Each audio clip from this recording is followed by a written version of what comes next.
पूर्व मिस नेपाल श्रृङ्खला खतिवडा र सञ्चार उद्यमी सम्भव सिरोया के प्रेम सम्बन्धमा रहेका छन्?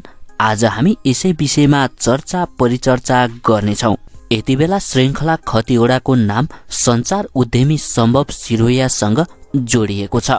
श्रृङ्खलाकी आमा मनु खतिवडाले टिकटकमा लगातार पोस्ट गरिरहेका भिडियो श्रृङ्खला र सम्भव बीच निकटता देख्न सकिन्छ। यी दुई बीच केही महिना यता प्रेम सम्बन्ध रहेको गाईगुई चलिरहेका बेला उनीहरू एकसाथ रहेको टिकटक भिडियोले प्रेममा रहेको चर्चा सत्य हो भन्ने कुरामा बल पुग्छ।